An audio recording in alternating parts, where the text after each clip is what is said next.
नमस्कार, स्वागत है आप सभी का। मैं हूं प्रीति सिंह। भारत के ज्ञान से दुनिया का कल्याण। भारत की पारंपरिक चिकित्सा पद्धति ने दुनिया भर में अपनी अलग पहचान बनाई है। कोरोना वायरस महामारी के दौरान लगातार लोगों ने पारंपरिक चिकित्सा की मदद ली और शरीर को बीमारी से लड़ने के लिए तैयार किया।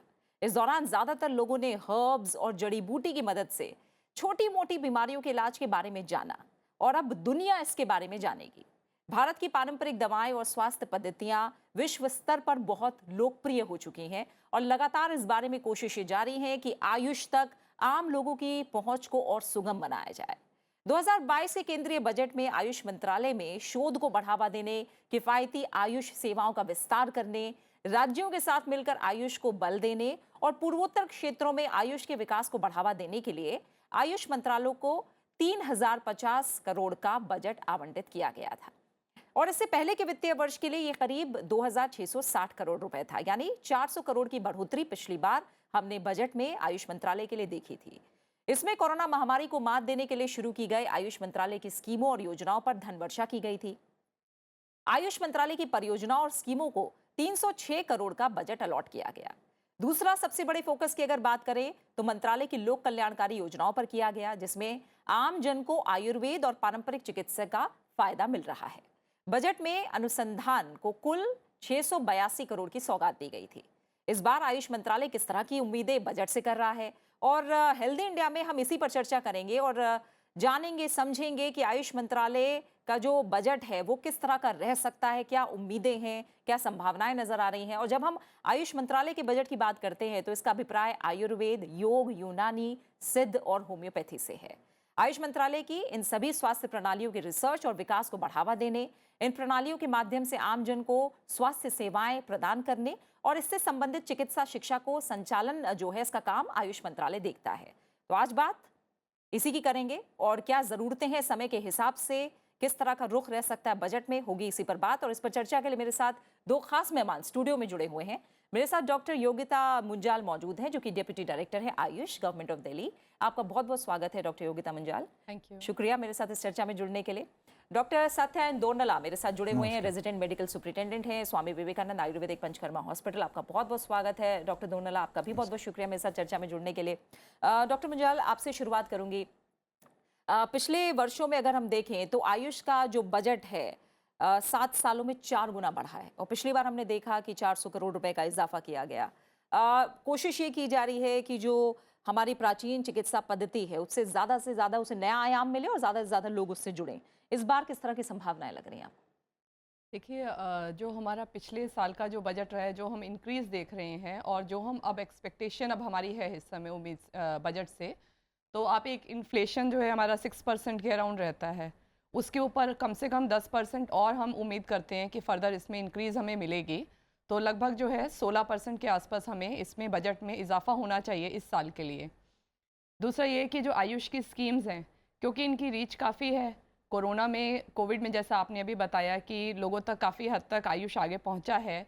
और दूसरा ये कि जो prevention is better than cure जो अभी रियलाइज़ हो रहा है, तो प्रिवेंटिव वेज को और प्रमोट करने के लिए और आयुष सिस्टम्स को स्ट्रेंथन करने के लिए वी विल एक्सपेक्ट, हमारी एक्सपेक्टेशन रहेगी कि लगभग जो है ये बजट हमारा जो 3050 करोड़ था वो 16 और 17% के हिसाब से बढ़ना चाहिए।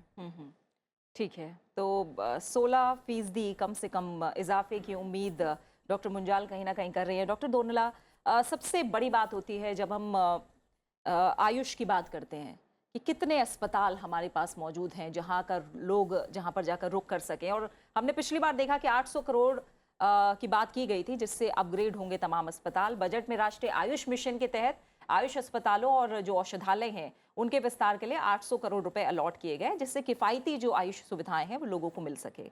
तो इसे लेकर आपका क्या रुख है? किस तरह की रीच लोगों की है? कितना फीजिबल है आयुष अस्पतालों तक पहुंचना? जमीनी स्थिति क्या है, पहले थोड़ा इसके बारे में बताइए। बिफोर मतलब सब्जेक्ट में जैसा आपने जो क्वेश्चन पूछा उसमें जाने से पहले एक थोड़ा सा मैं ब्रीफ देना चाह रहा हूँ ओवरऑल बजट में। तो जो इस साल जो 23-24 का जो बजट का एक यूनिकनेस है, इट्स नॉट दैट आयुष की पर्सपेक्टिव में एज अ होल इंडिया को लेके कोई भी डिपार्टमेंट हो। द रीज़न इज़ जब हमारा हॉनरेबल प्राइम मिनिस्टर पिछले साल जब रेड फोर्ट से जो घोषणा की आज़ादी का अमृत काल, And the ultimate, the projection is making India a developed country by 2047, that is आज़ादी का जो 100 साल हम जिए. So इसके लिए तो फिर it's not that every department has some so target. Usually जैसा मुझे जो मैं समझता हूँ जो बजट होती है usually एक annual targets लेके होते हैं, उसमें भी long term goals भी होती है. Major ratio जो annual goals में होता है. एंड जब ये 2047 की जो आज़ादी का अमृत काल में ये this is the first budget. जो फर्स्ट बजट ऐसा हो, हम इसी से आगे 25 इयर्स के हम फाउंडेशन ये कहीं ना कहीं हर डिपार्टमेंट कुछ लेके चले लॉन्ग टर्म स्ट्रेटजी. ऐसा नहीं हर साल का हमने अलग अलग स्ट्रेटजी लेके चलेंगे तो हम 25 साल के बाद भी again will be the standing on the same plane. So ऐसा नहीं होगा. सो इसलिए जो ये बजट तो इस 25 साल में फर्स्ट बजट है, इसलिए कहीं ना कहीं इस दृष्टि में ये आज़ादी का अमृत काल का दृष्टि में इसके अलग से कुछ हो, इसे हर डिपार्टमेंट ये सोच के ही चले आगे 25 साल का. So when coming to the AYUSH, particularly AYUSH vision for 2047 क्या होगा, तो आज के डेट में everybody knows AYUSH and Indian system of medicine, that's true, but how to make these AYUSH systems. So you know the projection is from ISM to GSM, तो Indian system of medicine to global system of medicine. तो ऐसे ही घर बैठे तो ये नहीं होगा. तो कहीं ना कहीं we should include all the people from different countries. Every country has its own regulatory approvals, so that's how वो भी लेन. And when coming to your question, so जैसा डिस्ट्रिक्ट में तो already it is there in the proposal that Ayush and wellness centres है, तो more और less they are planning to include to establish at it was almost as far as I remember it was almost they proposed for 600 Ayush wellness centers pan India. So उसमें शायद it's only they could come to only 25%. Still once I hope if at all budget allocation properly given, so when these 600 जो Ayush and Ayush wellness centers functional होगा pan India में, so definitely the public का reach definitely तो बढ़ जाएंगे. बिल्कुल. और आपने GSM की बात की तो कुछ चीज़ों का मैं जिक्र करती हूँ. अभी हाल ही में तिरुवनंतपुरम में अब भारत में के पास G20 की अध्यक्षता है. हमने देखा कि स्वास्थ्य कार्य समूह की बैठक हुई जिसमें G20 के प्रतिनिधियों ने हिस्सा लिया है. और क्या मेडिकल वैल्यू ट्रैवल को किस तरह से बढ़ावा दिया जाए, इस बारे में बात हो रही है.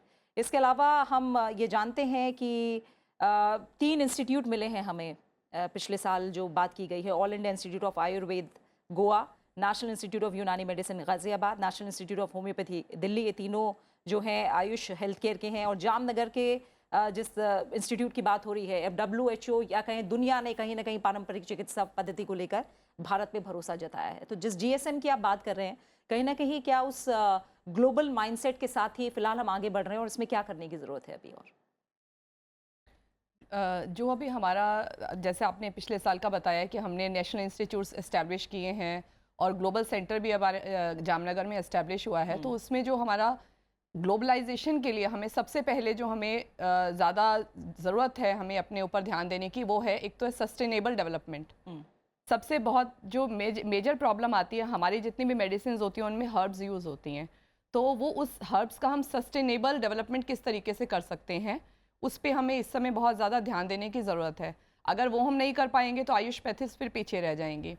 दूसरा, जैसे मैंने अभी आपको बताया प्रिवेंशन, तो प्रिवेंशन में जैसे योगा है, नेचुरोपैथी है, या जो प्राइमरी लेवल पे अगर आप आयुष की मैन फोर्स जो है उसको अगर आप यूज़ करते हैं, जो मैन पावर है, अगर आप उसको प्राइमरी अगर हेल्थ स्ट्रक्चर में अगर आप यूज़ करते हैं, तो इवन जो हमारा डॉक्टर टू पेशेंट रेशियो जो है, पॉपुलेशन रेशियो जैसे है, अभी अगर हम आयुष को इंक्लूड करते हैं तो अभी एक स्टेटमेंट दी गई थी उसमें 1:834 जो WHO वर्ल्ड हेल्थ ऑर्गेनाइजेशन कहते हैं वो 1:1000 होना चाहिए.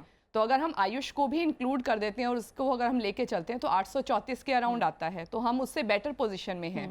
तो हमें एक तो आयुष की जो मैन पावर है उसको हमने इंटीग्रेट करना है मेन सिस्टम में, तो एक उसके लिए हमें ध्यान देना होगा. तीसरा हो गया डिजिटल डिलीवरी. जैसे अभी एक डिजिटल मिशन जो अभी स्टार्ट हुआ है हेल्थ का, उसमें हमें जो है आयुष को भी आगे लेके चलना पड़ेगा. उसका भी हम उसको और किस तरीके से फर्दर हम उसे एनहेंस कर सकते हैं, कैसे हम डिजिटल डिलीवरी बेटर कर सकते हैं, टेलीमेडिसिन पे हम वर्क कर सकते हैं. तो इन सब चीज़ों पे ध्यान दे के हमें फर्दर जो है बजट में प्रोविजंस रखने चाहिए, बिकॉज ये लॉन्ग टर्म गोल भी यही है. ठीक है, क्योंकि GSM वाली बात को ही मैं आगे बढ़ाऊंगी. आपने कहा डॉक्टर दोनला, एक ग्लोबल वेलनेस इंस्टीट्यूट की रिपोर्ट है the global wellness economy, looking beyond Covid के अनुसार ग्लोबल वेलनेस इकोनॉमी सालाना 9.9% की दर से बढ़ेगी और आयुष आधारित जो हेल्थ केयर और वेलनेस अर्थव्यवस्था है, इकोनॉमी है, वो 2025 तक $70 बिलियन तक बढ़ने का अनुमान है। और आयुष मंत्रालय ने भारत में मेडिकल वैल्यू ट्रैवल को बढ़ावा देने के लिए आईटीडीसी के साथ जो समझौता है ईएमयू पे हस्ताक्षर भी किए हैं। तो ये कितना इंपॉर्टेंट आप मान रहे हैं, मेडिकल ट्रैवल वैल्यू की जो बात है, और भारत में इसके लिए पोटेंशियल कितना है? Yeah, so that's the reason probably last year एक global investor summit आयुष का summit भी हुआ, वहीं even our honorable prime minister introduced this Ayush visa also considering the medical wellness tourism and definitely जैसा आज के डेट में to it's a open fact that China is leading in the herbal market, but though India has a lot much potential than the China. But somehow we could not reach that. But this is the right time that we can project our ICE system globally. And that too, जैसा COVID की जो हुआ, and that time there was a Google report saying that the people health-seeking behavior change and people searching for immunity, and the Ayush and particularly Ayurveda has become synonymous with the word immunity. That's a very recent, even I could see in 3 months back, there was a Times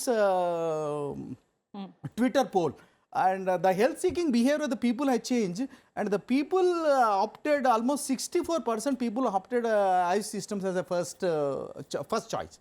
So that's how the mindset of the people is looking from, the curative aspect to the prevention and the promotion. So that's the major area where so definitely we can tap that potential, and by 2047 it's also our target to make India as an second the best from the economic perspective, second position. So where definitely ICE system can contribute a lot. So that's how. But as a whole, मैं एक थोड़ा सा different perspective बताना चाह रहा हूँ. Anything which is budget, so naturally the government is giving budget to ICE systems. So there are main 3 pillars, particularly education, research, and practices. So these 3 pillars are the pillars for the ICE ecosystem. So either we put it in education or in the research or the practice. Practice in a sense services, practice in a sense products, practice in a sense publicity. The publicity may be to the IEC. तो ये तीनों चीज़ के हमने कहाँ कैसे, it's not that हमने education में ज़्यादा दिया, रिसर्च में कम दिया, इट्स नॉट दैट रिसर्च में ज़्यादा दिया, प्रैक्टिस में कम. So these 3 pillars somehow it has to be globally and equally has to be grown. For example, if you come to the education, it's not that education in India, and education even very recently WHO has issued an global standards on ICE systems, how to be this ICE education to be imported all over the globe. And we are coming to the research, again the same, how it's not that whatever the research is being done in India, yes fine, we definitely Indian fraternity will know. But as long as the same research in ICE system it not be initiated in the global institutes, so then there is a global recognition. And coming to the practices coming to the products, the moment you say products, the industry will come into the picture, the products come into the services will come into the picture, and you say the practices into the publicity, you come into the picture. So these 3 aspects has to be considered while sanctioning this thing. ठीक है. और जब research को लेकर बात करते हैं doctor Munjal, किसी भी सेक्टर के लिए, आयुष ही नहीं, किसी भी मंत्रालय, किसी भी विभाग, किसी भी सेक्टर की बात की जाए, रिसर्च एक सबसे बड़ी चीज़ है किसी को भी कामयाब बनाने के लिए. और एविडेंस बेस्ड रिसर्च की बात हो रही है कि आयुष में अब एविडेंस बेस्ड रिसर्च हो, क्योंकि जब भी हम आधुनिक चिकित्सा पद्धति की बात करते हैं, दुनिया भर में आपको एविडेंस चाहिए. तो इस दिशा में आपको क्या लग रहा है? रिसर्च को लेकर जब हमने देखा, सबसे बड़ा बजट अलॉट पिछली बार किया गया और बजट में रिसर्च के लिए 682 करोड़ की सौगात दी गई. ये बजट क्या आप काफ़ी मान रही हैं? रिसर्च को लेकर अभी क्या किए जाने की ज़रूरत है और इस बार क्या उम्मीद है? इससे पहले मैं आपको एक छोटी सी बात बताना चाहूँगी कि जो एलोपैथिक मेडिसिन डेवलप होती हैं उनको हम कहते हैं न्यू केमिकल एंटिटीज़, NCE. तो एक NCE जब डेवलपमेंट होता है तो उसका एक लाइफ साइकिल जो होता है वो लगभग 7 साल का होता है. From the Inception in a lab, वहाँ से लेकर उसकी जितनी पहले फार्माकोलॉजिकल स्टडीज़ होती हैं, उसके बाद उसके एनिमल स्टडीज़ होती हैं, टॉक्सिसिटी स्टडीज़ होती हैं, then it goes for the clinical trials. एक स्टेज से दूसरी स्टेज, फेज़ 1, फेज़ 2, फेज़ 3. तो लगभग 7 साल का ये समय लेके चलते हैं और इसमें कई बिलियन डॉलर्स का खर्चा होता है. तो आप उसके कंपैरिजन में अगर उसी तरीके की रिसर्च की बात करते हैं तो there is a different kind of research जो हमारे आयुर्वेद को चाहिए. देखिए, इसमें हम अगर रिसर्च पे अगर आप ये बात करें कि हमने रिसर्च में 600 करोड़ दिया, 600 करोड़ कुछ भी नहीं है. अभी इसमें रिसर्च की और ज़रूरत है। Research is basically for acceptance. ऐसा नहीं है कि जो आयुर्वेदिक मेडिसिन जो यूज़ हो रही हैं, क्योंकि जो हम फेज़ 3 ट्रायल्स करते हैं वो बड़ी पॉपुलेशन ग्रुप में किया जाता है, ये देखने के लिए कि कोई एडवर्स इवेंट्स नहीं है, टॉक्सिसिटी नहीं है, उसकी एफिकेसी है।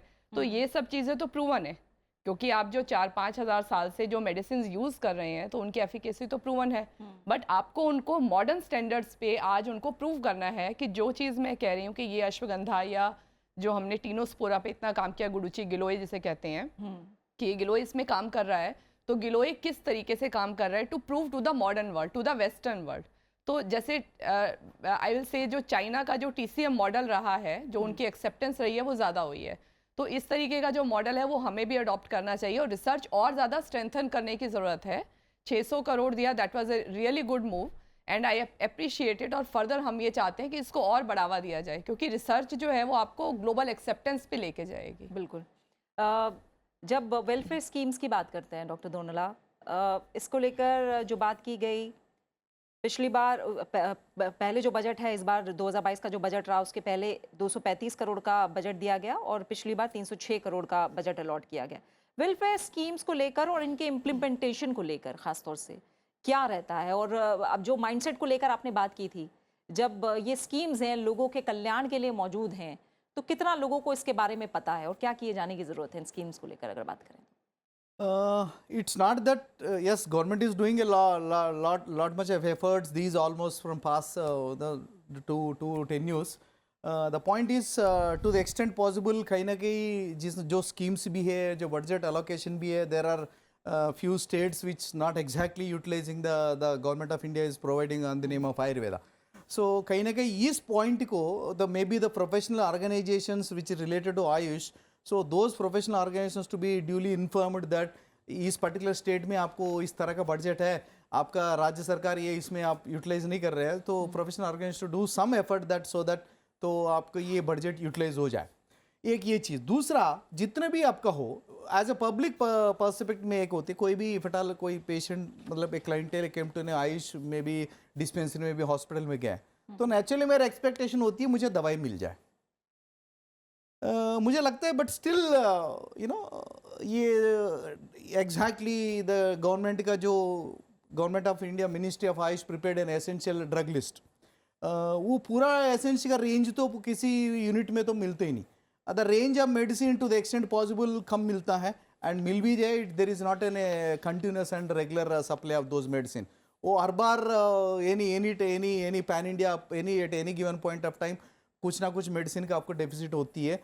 तो ये कहीं ना कहीं इसको एड्रेस करना पड़ता है एज ए पेशेंट पर्सपेक्टिव। मुझे तो चाहिए, मैं हॉस्पिटल में गया, मुझे दवाई चाहिए, तो ये कहीं ना कहीं दिस इज वेरी इंपॉर्टेंट। जो भी प्रैक्टिस मेडिकल प्रैक्टिस में major first comes, even doctor भी ना हो तो सब स्टाफ भी आपको दवाई देने के इतने में तो सक्षम होते। तो दवाई की availability that is a major task and national AYUSH mission में दवाई को दे रहा है, बट आई थिंक इट मतलब as you know government one side saying this essential drug list, तो एसेंशियल ड्रग लिस्ट के इफटाल जितना बजट दे रहे हैं उतना बजट में ये पूरा एसेंशियल ड्रग लिस्ट जो ऑलमोस्ट 284 का लिस्ट है, वो 84 आ रहा है क्या जो हम 1-2 लाख रुपए दे रहे हैं वो नहीं आ रहा है। So this is not somewhere it is not justifiable. So कहीं ना कहीं इसको रेशनलिटी जस्टिफाइबल निकाल के साल का जो हर डिस्पेंसरी का हर हेल्थ केयर यूनिट्स का जो बजट दिया जा रहा है that has to be relooked into. ठीक है। और जब बजट को लेकर बात चलती है डॉक्टर मुंजाल, जिसका जिक्र अभी डॉक्टर दोनला भी कर रहे थे, हम जानते हैं जब किसी भी पैथी को बढ़ावा देने की बात हो या आयुष को बढ़ावा देने की बात हो, विश्वास की बात हो, तो सिर्फ केंद्र के स्तर पर नहीं होगा, सभी राज्यों को अपने अपने स्तर पर अच्छा काम करना होगा। लेकिन कई बार ये देखने को मिलता है कि जो बजट अलॉट भी किया गया, अभी हम बजट को बढ़ाने की बात कर रहे हैं, जो बजट अलॉट किया गया कई राज्य सरकारें उसको पूरी तरह से इस्तेमाल नहीं कर पाती। कभी कभी ऐसी भी खबरें आई कि 0% बजट इस्तेमाल किया, पूरा का पूरा वापस गया है। तो राज्य सरकारों की कितनी जिम्मेदारी है और ये उदासीनता क्यों है? थोड़ा सा इस पे आप डिफरेंट पर्सपेक्टिव से अगर देखेंगे ना, उदासीनता वाला सवाल तो नहीं आता है। कई बार कुछ एडमिनिस्ट्रेटिव रीजंस होते हैं, कुछ प्रोक्योरमेंट को लेकर इश्यूज होते हैं, जैसे अभी डॉक्टर साहब ने EDL एसेंशियल ड्रग लिस्ट की बात की है, तो जो इवन जो नेशनल आयुष मिशन के अंडर जो सेंट्रल गवर्नमेंट फंड देती है वो स्टेट गवर्नमेंट को स्ट्रेंथन करने के लिए देती है, तो स्टेट का अपना भी बजट होता है। उसके अलावा आपको ये प्रोक्योरमेंट के लिए और बजट दिया जाता है और एक्टिविटीज़ के लिए, IEC के लिए, रिसर्च के लिए, डिफरेंट एक्टिविटीज़ के लिए। सो दैट इज़ सप्लीमेंट्री है जो स्टेट का अपना बजट है। तो उसमें यूज़ करने में कई बार जैसे प्रोक्योरमेंट ऑफ मेडिसिन जो है, getting good quality Ayush medicine is a big problem. जब आप उसको प्रोक्योर करने जाते हैं तो आपको बहुत सारे इश्यूज आते हैं। यू हैव टू, आपको गवर्नमेंट सेटअप में बैठ के आपको गवर्नमेंट के गाइडलाइंस के अकॉर्डिंग प्रोक्योर करना है, तो उसमें कई इश्यूज रहते हैं, तो वो उनकी वजह से भी नहीं यूटिलाइज हो पाता। फर्दर जो कुछ स्कीम्स होती हैं जब वो भी कई बार इम्प्लीमेंट नहीं हो पाती हैं उस लेवल पे जितना हम चाहते हैं। जैसे हेल्थ वेलफेयर, जो हेल्थ एंड वेलनेस सेंटर बने थे, वो 12,000 का प्रपोजल है कि 12,000 हमने health and wellness centres Ayush के होंगे। तो उनमें भी इशू यही रहता है कि आपके जो ऑलरेडी अवेलेबल है चैलेंजेस हैं उनके अंदर कि उनको किस तरीके से अपग्रेड किया जाए, किस लेवल पे किया जाए। तो वो कुछ स्टेट्स तो प्रोएक्टिवली कर पा रहे हैं विद द हैंड होल्डिंग, तो इसमें भी सेंटर की हैंड होल्डिंग तो रिक्वायर्ड ही है। जो स्टेट्स जैसे पिछली बार हमने देखा पूर्वोत्तर में खास तौर से आयुष के विकास के लिए काफी अलग से फंड और अच्छा फंड दिया गया, तो इसी तरह की हैंड होल्डिंग की बात कर रहे हैं आप? जी, आप हैंड सिर्फ इसी में नहीं, आपको आपको जो एक टेक्निकल जो इश्यूज हैं उन पे भी हैंड होल्डिंग की ज़रूरत है कि ministry of Ayush hand holding करके उन जो स्टेट्स हैं उन तक पहुंचे। तो ऑब्वियसली ऐसा नहीं होगा कि सब स्टेट्स पूरा वापस कर दें, कुछ इश्यूज हो सकते हैं जो रिजॉल्व नहीं पोटेंशियल होते बहुत हैं। है, एक स्मूथ इकोसिस्टम बनाने की जरूरत है आयुष को जी लेकर। बिल्कुल, ठीक है, तो इस पर भी ध्यान दिया जाए इस बजट में, इस तरह की उम्मीद है। एक इंटीग्रेटेड अप्रोच की बात, क्योंकि आपने कभी दवाइयों की बात की कि लोगों को आसानी से मिलें, एक अब ज़्यादातर अस्पतालों में इंटीग्रेटेड अप्रोच की बात हो रही है। ठीक है, आप एलोपैथी भी ले रहे हैं, लेकिन हमारे पास योग भी है, होम्योपैथी भी है और साथ ही आयुर्वेद भी है। लेकिन क्या आपको लगता है डॉक्टर दोनोला, इसके डॉक्यूमेंटेशन को लेकर थोड़ी सी कमियां हैं कि क्या हो रहा है, इंटीग्रेटेड अप्रोच का रिजल्ट क्या आ रहा है, किस तरह से काम हो रहा है? क्या इसको आप थोड़ा सा मान रहे हैं कि इसमें मजबूती की ज़रूरत है? या तो naturally the reason even madam was insisting, कहीं ना कहीं डिजिटलाइजेशन इज नीडेड। तो every field is becoming digitalization, कहीं ना कहीं whoever clientele is taking some X medicine parallel is also taking Y medicine from Ayurveda, so वो भी कहीं ना कहीं डॉक्यूमेंट होना चाहिए। इससे डॉक्यूमेंट होके डाउन द लाइन आपको मे बी 1-2 साल के बाद ये क्लाइंटेल से हमें, मतलब रोगी से हमें ये पता चलेगा ये दोनों दवाई साथ में लेने से उनकी क्या कंफर्ट लेवल थे। जैसा हम डिस्कस कर रहा था, जैसे मैंने बोला, जो एजुकेशन, रिसर्च एंड प्रैक्टिस, जैसा शिक्षा का भी है, अनुसंधान का भी है, जो प्रैक्टिस का भी, इन तीनों में भी ये जो डिजिटलाइजेशन ज़रूरी है ही है। तो without digitalization down the line आपको आगे 10 साल 20 साल जाने के बाद हम रिट्रोस्पेक्टिवली देखेंगे तो we don't have any information and data in hand. तो अल्टीमेटली दुनिया को अब दिखाने का है, तो अब आज के डेट में हमें चाहिए तो digital data. So that only, तो यू नो दीज डेज ये कहते हैं ना, जैसा data of the people, by the people, for the people. So data is becoming a new fuel. So that exactly makes the particular field जो भी होगा वही आपको आगे चला सकते हैं। That only make you to make the popularization of that particular field. So वो important है। ठीक है डॉक्टर मंजुल, आयुष्मान भारत का बजट हमने देखा पिछली बार नहीं बढ़ा था, और कोई ऐसी बात है जो आप चाहती हैं कि वो थोड़ा मिसिंग रही पिछली बार के बजट में और इस बार उस पर फोकस रहे? मेनली तो रिसर्च पे और दूसरा मेडिसिन पे, किस तरीके से हम मेडिसिन को क्वालिटी मेडिसिन कर सकते हैं, उनकी क्वालिटी इंप्रूव करने के लिए उस पर ज़रूर ध्यान देना चाहिए कि हम जब पेशेंट तक एक दवाई दे रहे हैं तो वो क्वालिटी मेडिसिन हो। एक अच्छी मेडिसिन प्रेस्क्राइब करने से एक अच्छा डॉक्टर सोच समझ के अच्छी मेडिसिन लिखता है, बट अगर वो अच्छी क्वालिटी की नहीं होगी तो वो काम नहीं करेगी। This brings a bad name to the system also. और बहुत बार ऐसा देखा जाता है कि जो आयुष की इवन जैसे मेडिसिन हैं उनका किस समय उस मेडिसिन को कलेक्ट करना है वो भी एक पर्टिकुलर टाइम है। तो जो रॉ मटेरियल कलेक्शन से लेकर आपका मेडिसिन बनने तक, it is all those steps are very important. तो we should work on those things, उसको हमें स्ट्रीमलाइन और ज़्यादा करने की ज़रूरत है। और दूसरा एक है जो हमारी आयुष मेडिसिन की मार्केटिंग, उस पर हमें बहुत ज़्यादा फोकस करने की ज़रूरत है। बिकॉज बहुत बार हम लोग देखते हैं कि बहुत मेडिसिन ऐसी आती है जिनमें टॉल क्लेम्स होते हैं, तो उन पे लीगली भी एक्शन करने के लिए या और अवेयरनेस लोगों तक पहुंचाने के लिए कि वो किस तरीके से मेडिसिन लें, कौन से कहाँ से मेडिसिन लें, कौन सा राइट प्लेस है जाने के लिए। ये नहीं कि आपने टीवी पे कोई ऐड देखी और आपने ऑर्डर कर दिया, तो उसके बाद लोग बहुत सारे हमारे पास जैसे कंप्लेंट्स लेके आते हैं कि हमने यहाँ पर ऑर्डर कर दिया, वहाँ कर दिया। तो ये अवेयरनेस जो है ये क्रिएट करने की और ज़्यादा ज़रूरत है लोगों में। ठीक है, और जो अवेयरनेस की बात कर रहे हैं, कहीं ना कहीं क्या डुप्लीकेसी और फेक प्रोडक्ट्स की बात, क्योंकि कॉस्मेटिक्स को लेकर भी आयुष में बहुत ज़्यादा लोगों में जागरूकता देखी गई है, लोग भी और बहुत ज़्यादा इस्तेमाल करना चाहते हैं, क्या वो भी एक चैलेंज है कहीं ना कहीं? या जो आज के डेट में जो एफएमजीवी सेक्टर है, जो फास्ट मूविंग कंज्यूमर गुड्स में आयुष का, तो आज के डेट में ऐसा कोई प्रोडक्ट नहीं है वो आयुर्वेद के नाम पे नहीं है, पेस्ट भी हो, हाँ, सब कुछ एनीथिंग, है। इवन इवन आयुष क्लोथ्स भी आ गए। सो दैट्स ऐसा कोई चीज़ नहीं है, एफएमसीजी में पूरा है, तो कहीं ना कहीं रेगुलेशन है। जैसा मैडम एक अच्छे से पॉइंट जो प्रोक्यूरमेंट में always actually government procurement policy होती है L1 में जाना है, ठीक है। जो सस्ता दे रहे हैं, बट कहीं ना कहीं ये L1 में जाने से वो Q1 की फैक्टर, Q1 मतलब क्वालिटी का, तो ये कहीं ना कहीं पर्टिकुलरली मतलब may be it has to be relooked into that L1 and Q1 should be in a balance somewhere, so that it's not that L1 is only the factor. तो कहीं ना कहीं गवर्नमेंट हर दवाई का कुछ ना कुछ एक मिनिमम प्राइस, जैसा गवर्नमेंट के एक प्रोक्योरमेंट एजेंसी है IMPCL है, तो एज एंड डेट ऐसे कुछ इंडिया में एक ही है, वो शायद उत्तराखंड में है। सो कहीं ना कहीं गवर्नमेंट ऐसा सोचे 4 पार्ट्स ऑफ द इंडिया में भी हो, so that there will be regular continuity of the supply. बिल्कुल। और इसी के साथ जो समय है वो यहीं पूरा हो गया है। डॉक्टर मुंजाल, आपका बहुत बहुत शुक्रिया। डॉक्टर दोनला, आपका भी बहुत बहुत शुक्रिया मेरे साथ इस चर्चा में हिस्सा लेने के लिए। तो जाहिर तौर पर कुछ चैलेंजेस हैं जिन पर इस बजट में ध्यान देने की ज़रूरत है, और कहीं ना कहीं आयुष को लेकर एक मजबूत इकोसिस्टम बनाने की ज़रूरत है। पोटेंशियल बहुत है भारत के अंदर। हम जानते हैं WHO या कहीं दुनिया भर ने जो global centre for traditional medicine को लेकर एक जिम्मेदारी भारत को दी है, एक विश्वास भारत पर जताया है, वो भी कहीं ना कहीं इसका एक सबूत है। और एक तरह से अगर हम बात करें तो टेक्नोलॉजी के जरिए जो पारंपरिक दवाओं की क्षमता है उसे बढ़ाने की कोशिश और ज़्यादा बजट में की जाए, इसकी भी उम्मीदें कहीं ना कहीं की जा रही हैं। दुनिया भर में देखें तो 80% आबादी पारंपरिक चिकित्सा का उपयोग कहीं ना कहीं करती है, जो कि WHO कहता है। यानी इसको लेकर जो लोगों का विश्वास है और जागरूकता है वो भी कहीं ना कहीं समय के साथ और खासतौर से कोरोना महामारी के बाद बढ़ी है। अब देखना होगा कि भारत इसमें जो अग्रणी भूमिका निभा रहा है और पुख्ता तौर पर उसे आगे लेकर जाए, और बजट में इसके लिए कोशिश की जाए, यही उम्मीद है। फिलहाल इस खास पेशकश में इतना ही। आप इस कार्यक्रम को YouTube पर भी देख सकते हैं। नमस्कार।